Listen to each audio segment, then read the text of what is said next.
Hello, everybody. Good evening, good morning, and good afternoon. Welcome to our monthly study book here. As you know, Roberto it is with us, and we are studying the book Evolution in Two Words. And today it is the part two of this study. So, hi, Roberto. How are you, my friend? Hi, Esteban. I'm fine, thank you. Hi, everybody. So good. Yeah. So I just want to call your attention because this is a very technical and full of details book. So if you do have any questions, if something is not understand by you, please send us a message. I can clarify, and I'm sure Roberto can clarify for you.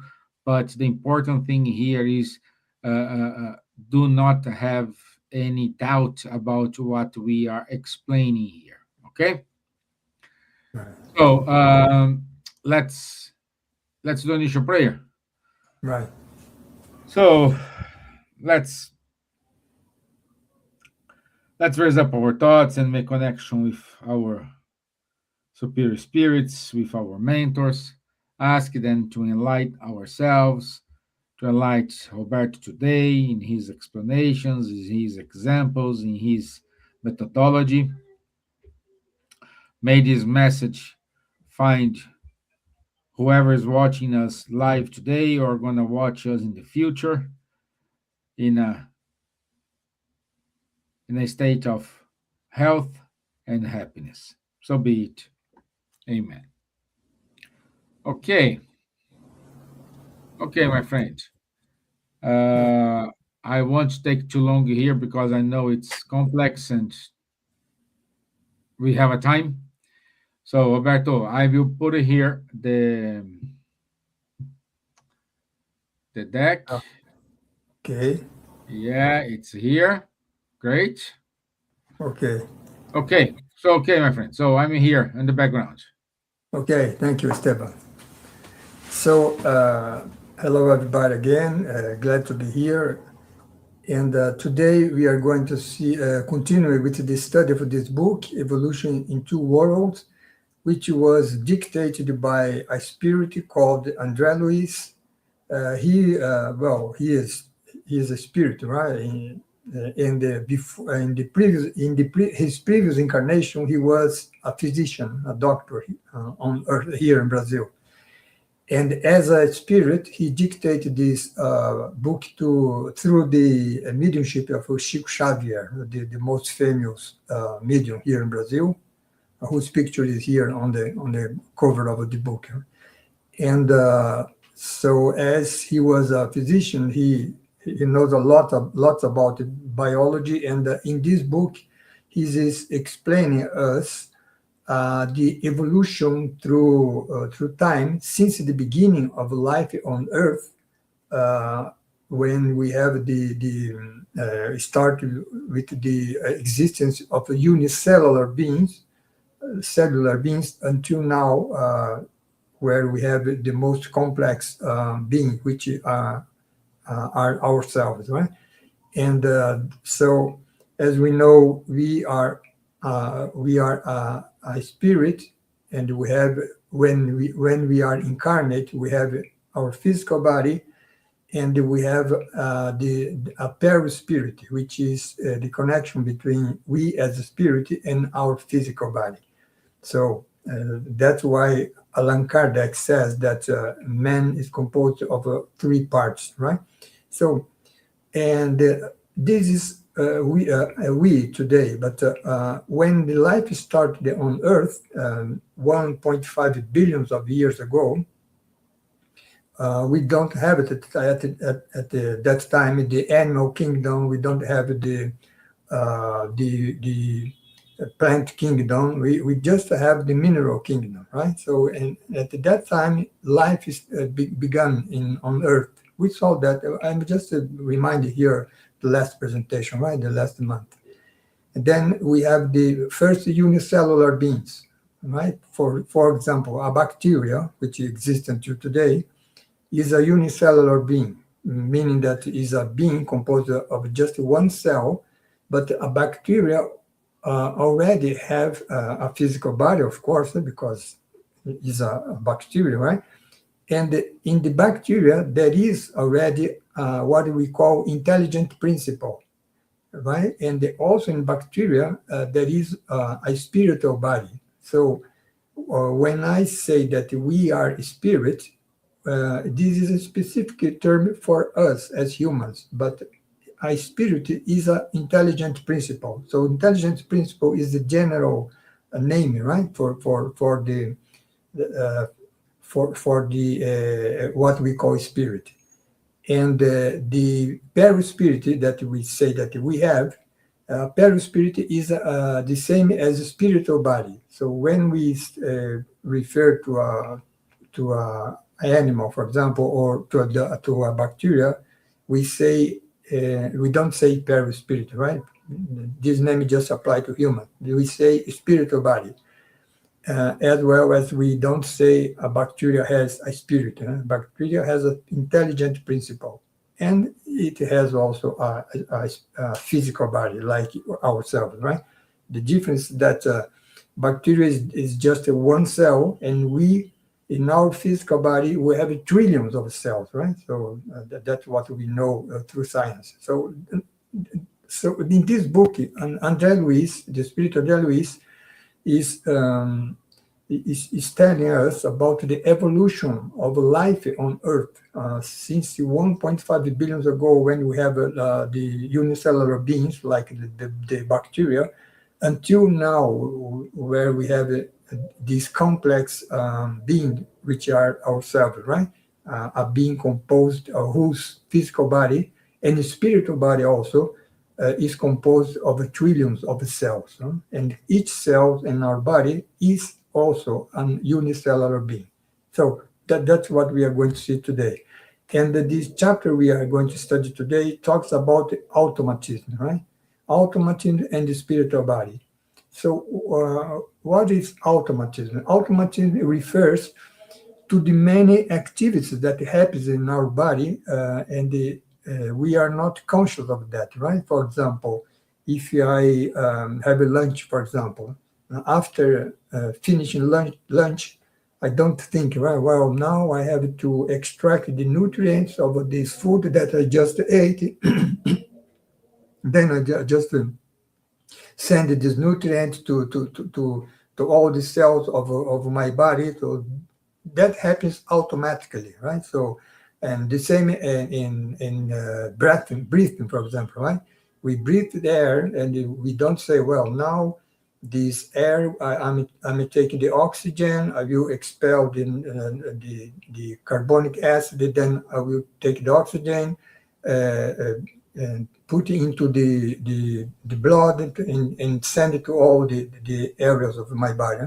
We don't think about that. That happens automatically. So that is the meaning of automatism, right? So that's what we are studying here. And so these activities that happen with us today automatically took millions of years, right, to evolve, right, to develop in ourselves. So that's what André Luiz is saying here, right? He's talking here about the physiological automatism. So he says that it took eons for the intelligent principle to shape in its own vehicle, its body, the acquisitions that would support its growth. So when he's referring here to the intelligent principle, at this point, we must think about those unicellular beings millions of years ago, right?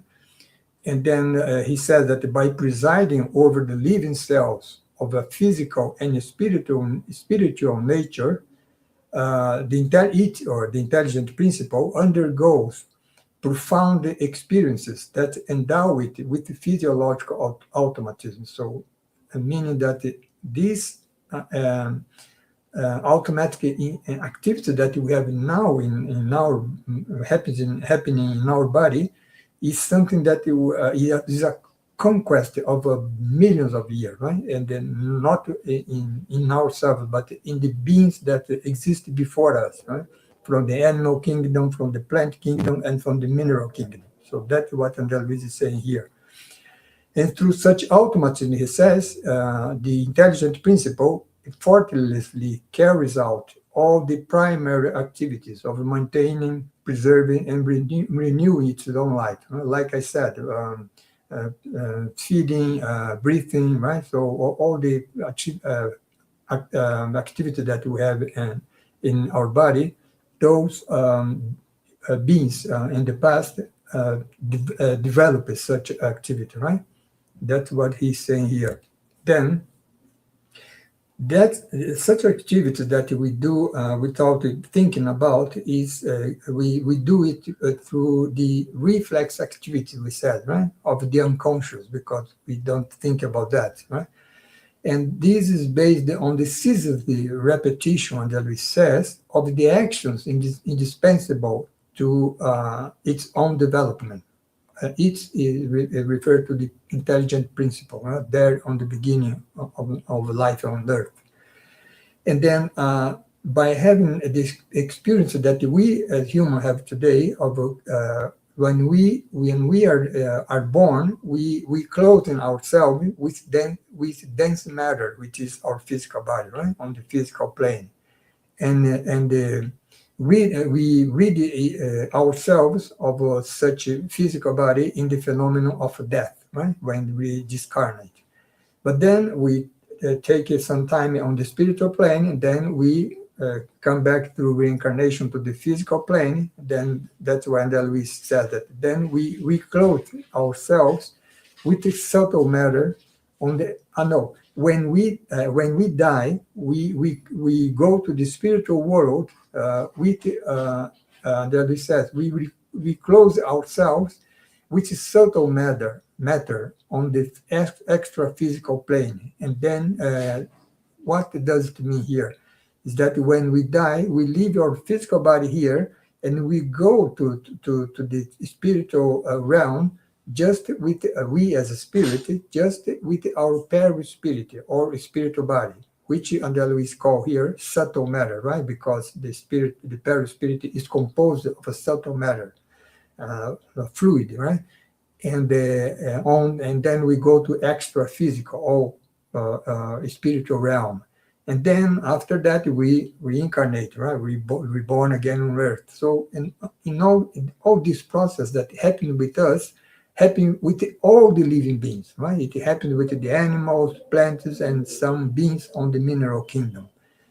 And so that the spiritual principle, which it's another name for the intelligent principle, is the same, incorporated all the resources that comprise the so-called reflex activities of the unconscious, right? So this is that is showing us here that these reflex activities are a conquest, like I said, of millions of years through millions of beings, right, that existed before us. So that's why we can do it unconsciously today. Imagine if at any time we should think about all the activities that happen on our body, right? We couldn't do anything else if we had to do that, right? So that's why I call it a conquest, right, of the being, the living being. So just to give you here an example, I'm showing here our mind structure, right, or we as humans, right? And then we know through psychology today that the psyche, our psyche, is composed of the conscious mind, which is conscious mind is when we are awake, right? So thinking, feeling, right? So imagining. So this part of our psyche is just 5%, the conscious mind. So that 95% of our psyche remains on unconscious, right, or subconscious, as it's showing here. So it's like an iceberg, right? The part of the iceberg that is above the ocean water is just a tiny part compared to the huge part which is below the water, right? So the same is with our psyche. So in our unconscious, which is this large part, uh, is where we controls or our this automatism that we said happens there. So you can see here on the left side the above the last line you see programming, and then above it you see controls. The subconscious or unconscious mind controls all systems in the body. So that's what it means here, right? That the, like I said, digestion, breathing, everything happens in our body, and they are coordinated unconsciously, are done unconsciously, right? So that's what I want to show you here, right? So, and then here the next topic is automatism and inheritance, um, because everything started with such automatism, right? But then the living beings evolves through time, right? Through the millions of years. So that's why Andrea Luis that in the rear guard of a transformism, reflex, which is this automatism, precedes instinct. So the instinct that we see in the animal, for example, is something, let's say, a faculty superior comparing to reflex, right? And just as instinct precedes deliberate activity, which happens in we as human, right? So we have this faculty of free will, right? So deliberating what we want to do. So this is based on the instinct, right? So is this kind of evolution that Andrea Luis is telling us here about, right? So meaning that through the inheritance of such faculty, we evolve in our capacity, right? From reflex to instinct, then to deliberate activity. And the deliberate activity is the base of the intelligence in the reservoirs of knowledge acquired by the spiritual principle, right? So, and then in the human realm, we ourselves, the intelligence, we now mostly we have such intelligence, but this is not the end, right? Because intelligence is followed by reason, huh? And reason by responsibility in the lines of civilization. So when we talks about, for example, intelligence is just when we use such faculty to just to survive, right? To live, to get things that we need to survive. Reason is something that is superior because through reason we create science, philosophy, religion, art, right? The culture in general. And the responsibility is the moral part, right? When we reach responsibility, we become a moral person. So that's why Andrea Luis says in the lines of civilization. So it is a kind of a path of evolution, right, of the human being.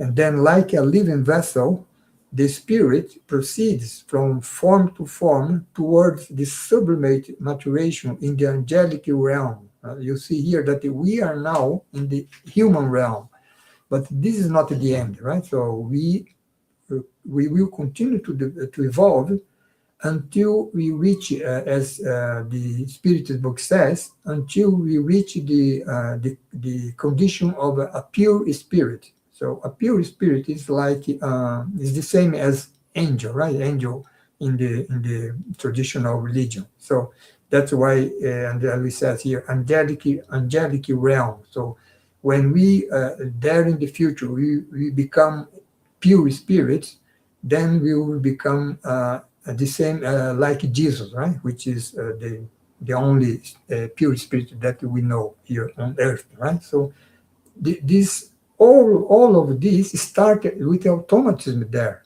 1.5 billion ago. So that's what Andalus is saying, right? Inheritance. We inherit all this capacity, and we develop it, we evolve it, and then is a common thread, right, which connects it, we as human with the first unicellular beings that appeared there 1.5 billion ago on Earth, huh? When life began on Earth.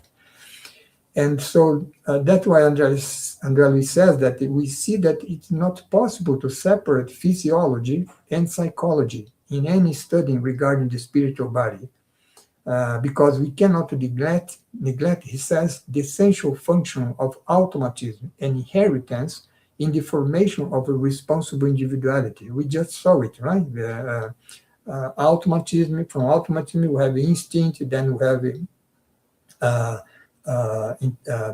intelligence, then we have reason, responsibility, and then there in the future, the angelic, we reach the angelic realm, right? So all this is connected, and automatism is pure physiology, right? But when we talk about intelligence, reason, responsibility, we are talking about psychology. So that's what he's saying here, right? So psychology, at the end of the day, is based fundamentally on physiology. Intelligence is based, reason is based on automatism, right? And then, so that what he said here, that by means of attraction in the mineral kingdom, sensation in the plant kingdom, and instinct in the animal kingdom, we can see the chrysalis of consciousness, which is the intelligent principle, right? Gradually transforming neural activity into psychical life. Because neural activity, you see, is physiology, right? But psychical life is already psychology. So that's what he explained here. And then what is important for us to know also is that not only the intelligent principle evolves through the millions of years on Earth, but as the intelligent principle evolves through the eons, he needs a physical body which is more complex, right? And then the physical body also needs to evolve. But the physical body, as we saw in December, is the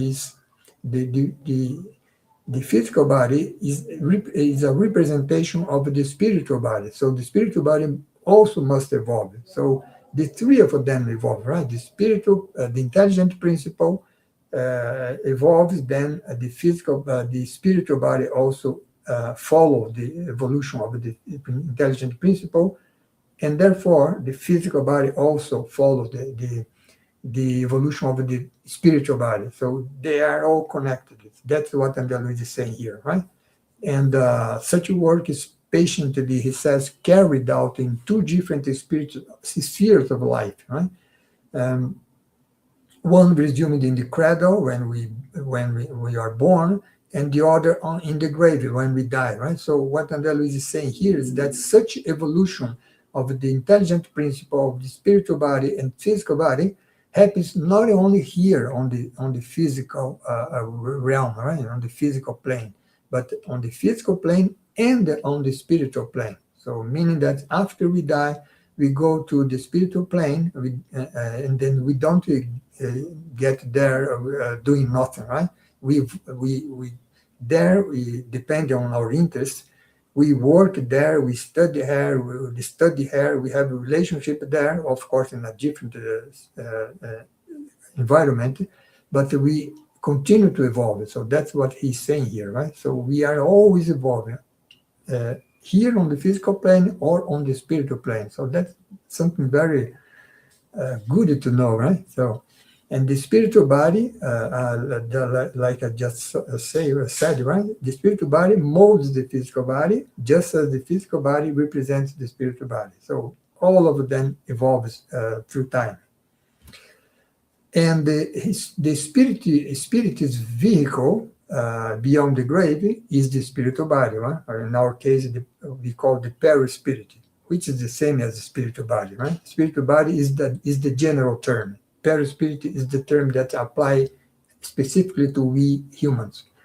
And such a vehicle beyond the grave is the sum of infinite experiences by which the spirit or we advance from darkness to light, right? So, meaning that we have now in our perispirit, in our spiritual body, all the infinite experiences that we have through the many reincarnations that we already had in the past, all the learnings, for example, the experience that we had is archived in some way here on our perispirit, right? So, meaning that we don't lose any kind of knowledge of a conquest that we have achieved on the past. Right? That's what Andalus said here.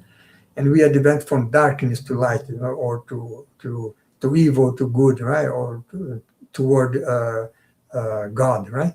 And in it, in the such spiritual body, we locate the spiritual individuality, we as a spirit, right? Which avails itself of less evolved existence to affirm itself. What Andalus is saying here, some very important. We have our our spiritual body, and we have also our physical body. Our physical body, like I said in the beginning, is composed of trillions of cells. Right? Cells are unicellular beings, and in our spiritual body is also composed of trillions of cells, but in a different dimension. Right?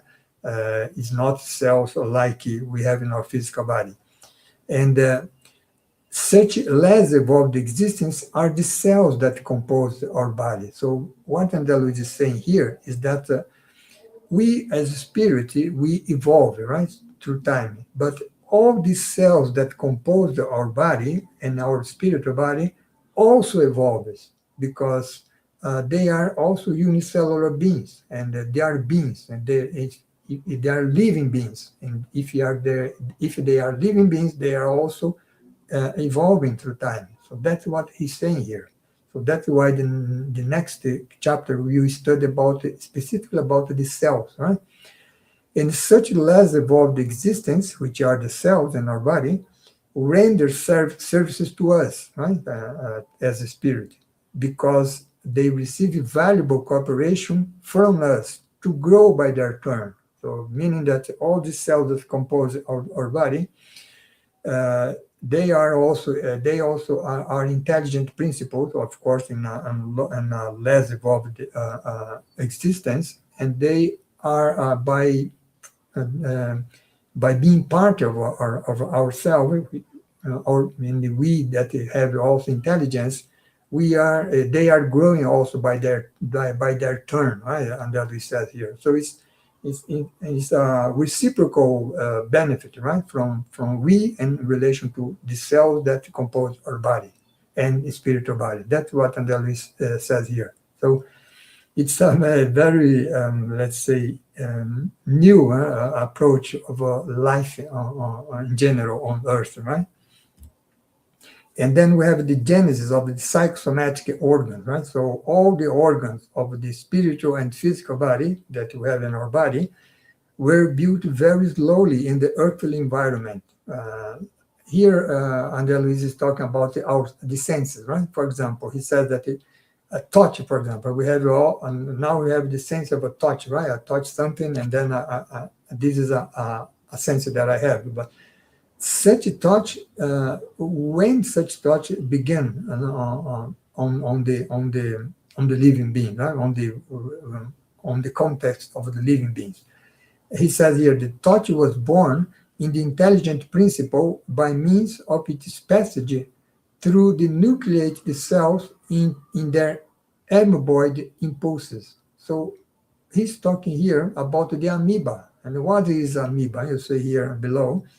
Amoeba is a microscopic single-celled or unicellular microorganism found in fresh water, soil, and as parasite, right? And it can change shape and moves by extending false feet called pseudopods. So you see, in a unicellular being there 1.5 billion ago, the living being acquired already the sense of a touch. Huh? So this sense that we have now was developed 1.5 billion ago with that unicellular being, which was amoeba, right?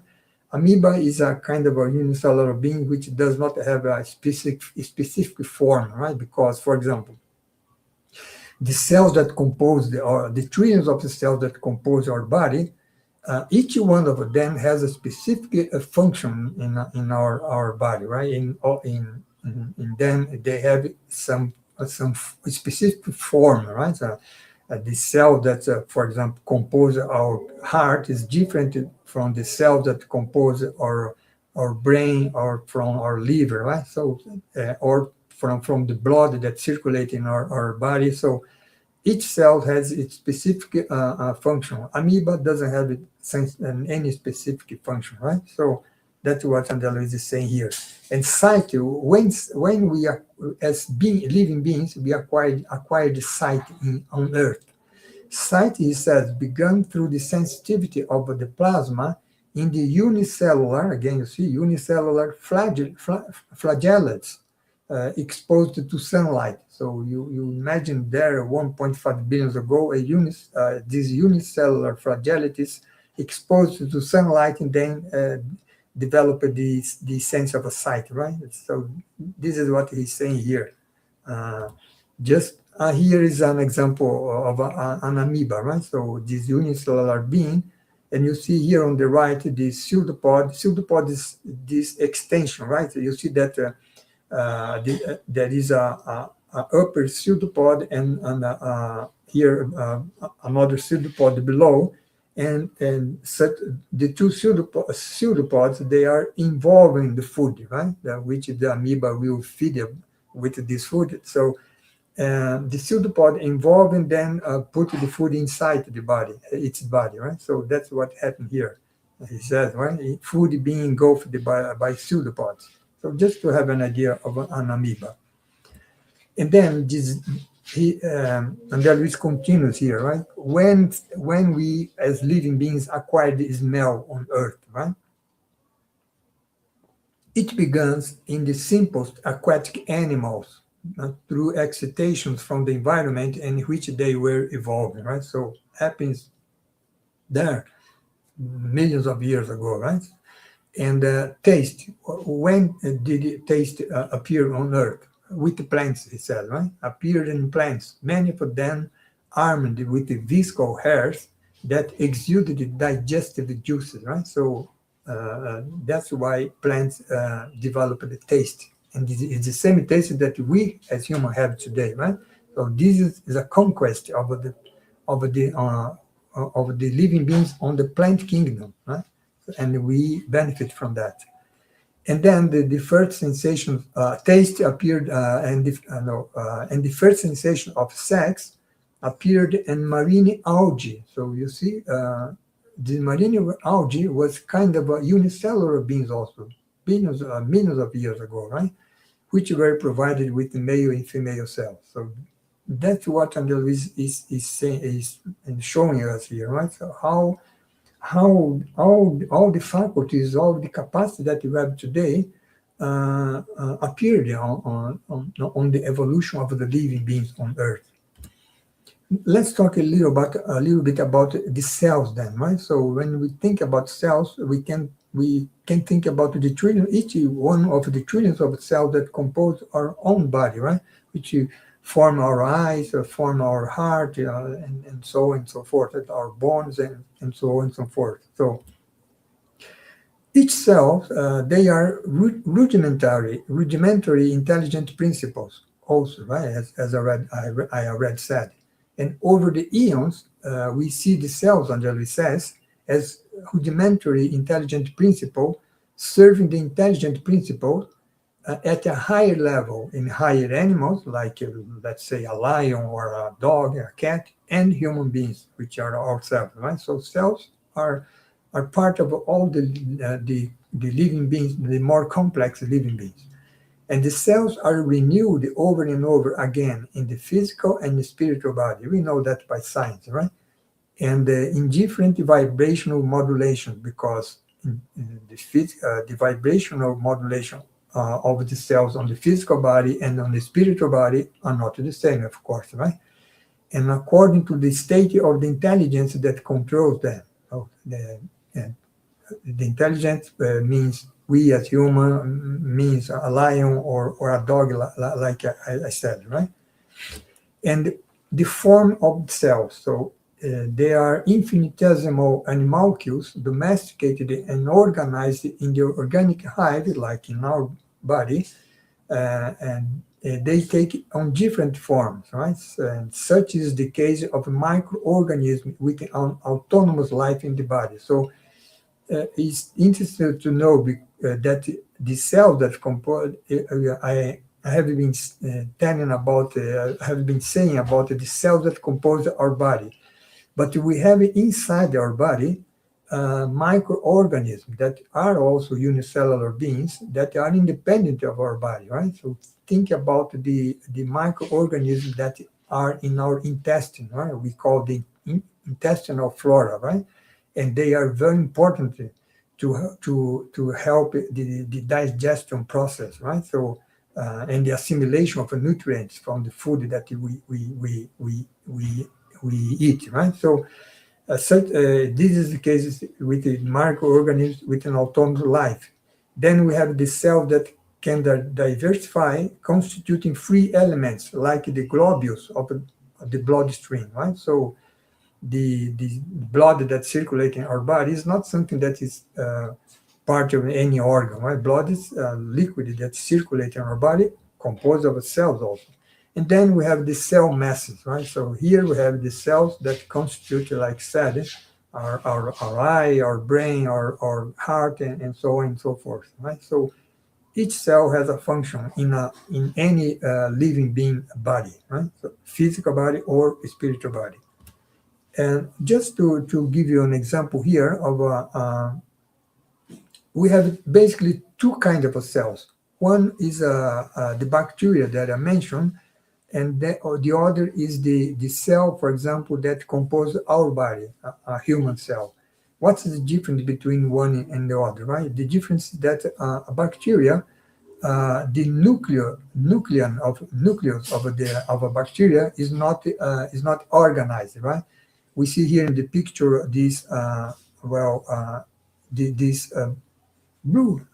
I think it's blue substance here in the center is part of the nucleus of the bacteria. But you see, it is not organized. It's just spread inside the what we call the cytoplasm, right? Cytoplasm is this yellow substance here inside the body of the bacteria, right? So that's why we say that bacteria have a kind of a prokaryotic cell, doesn't have an organized cell. And our cells, human cells, we have an organized cell. We'll see here in something like a blue here, the nucleus, and it's organized, right? Inside the cytoplasm also, which is this light blue here, right? Color. And then this is a kind of a eukaryotic cell, right? That's the two kind of cells, basic kind of a cell that we have, just to have a general idea, right? So the cells are like in microscopic electric motors, right? So they are compelled to orderliness of the guiding idea, which is the spirit, that brings them together and governs them, right? So the cells in our body, they act as agents of digestion in the gastric center, labors of respiration and formation in the throat center, auxiliary of intelligence in the cerebral center, right? Here, Andrea Luiz is mentioning these functions in the spiritual body, like we saw last month. The gastric center, throat center, cerebral center is on the is in our perispiritum, right? Or spiritual body. And they acted there as microscopic electrical motors, he says, endowed with their own life, obeying the determination of the being that agglutinates them, which are ourselves, right? Such a being. Uh, so uh, here, Andalus said, talking about the indivisible whole of the organism, right? Because we say that we have trillions of cells composing our body, but they are all comprise an indivisible whole, which is our body, right? That's why he said that under the governance of the mind, of our mind, we have the joined together of cells forming tissues, then the grouping of tissues scoped organs, for example, our heart, right, or our brain. And those constituent parts of the organism start to function as an indivisible whole, right, because the brain is connected with the heart, with the lungs, and all working together as indivisible whole. And they are, let's say, managed, right, geared, it says here, by the nervous system, huh? And controlled by the hormones. Hormones, like we know, are chemical messenger, right, produced by the endocrine glands in our body, and that travel through bloodstream to regulate essential body functions like growth, metabolism, mood, and reproduction, right? So, such cells that compose our body also have a kind of automatism, right? So that's why Candelis talks here about cellular automatism. The cells take on different aspects according to the nature of the organization they serve, right? Uh, and how that happens, how we control the trillions of cells that we have in our body. Well, through such process here, the intelligence which are ourselves, and we do that unconsciously, right? We do not do consciously. This is a kind of a reflex activity, right? So we influence the cytoplasm of our cells. The cytoplasm we saw is that substance inside each cell, right? And they influence the cytoplasm, the intelligence, or we ourselves, oblige the cells to do the work they need to express themselves. So, and all cells outside the structural assembly of the tissue tends towards the morphological form of the amoeba. So what Andel is saying here is that, for example, if we extract some cell from our heart, for example, and there that cell has a specific function, which is being part of our heart, right? And then if we extract that cell from our body and cultivate that cell in a laboratory, that cells come back to a to a morpho, it loses its function, right? It's a hard function. It become with no form, right? So that's what Andalus is saying here. Huh? Such cells tend towards the morphological form of the amoeba. Right? The amoeba has no defined form, right? So that's what he's saying here. Then finally, we just to finish here, we must explain the phenomena of mediumistic materialization, and which also happens with the assistance of discarnate intelligence, the medium body releasing ectoplasm, and the cells which compose such ectoplasm, following the mode of the spirit, the discarnate spirit, taking new forms, right? And that's why how we have materialization, right? The phenomena of materialization. So that's finally, well, I took lots of time today to explain this, but that's is the phenomenon of materialization is explained, right? So this is the two chapters that we studied today, and maybe next month I need to reduce the content of the presentation. Sorry, Esteban, I think I took much more time than I should. Hey, I'm back. Sorry. Sorry, I Yeah, didn't. yeah. My Oh, my my my internet is going up and down. So here. oh, oh, So sorry. thank you, my friend. We don't have any questions. But I like the example for the amoeba. Okay. Okay. Yeah, it's very good. Very good. Oh, So thank. I feel we don't have any question. Then I didn't exceed the time. No, no, no. You're actually you're finishing 10 minutes earlier. Ah, okay. Yeah, yeah. I No, was but worried. no, no, no, no. It's all good. It's all good. Ah, okay. Okay. Fine. So thank you again. When is your available date for part three? March 17th. March 17th. Right. Okay. Okay, my friends. So please save the date. March 17th. We will have part number three of the Evolution in Two Words book. Okay. So, Roberto, once again, thank you so much for your time. Thanks so much for the explanations. If you don't mind to close with a final prayer. Yeah, sure. Okay. Okay, so let's finish our presentation or virtual meeting today, online meeting, and thanking to the spiritual benefactors for all the support they gave us through this presentation, and also elevate our thoughts to Jesus. Thank him for this new opportunity to be reunited here in his name. And finally, thank God for the gift of life. So be it.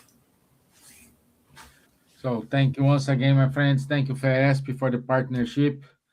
Thank you. And please go to FESP website, ISF website, if you have any questions about where you do have a closed spirit center near your home.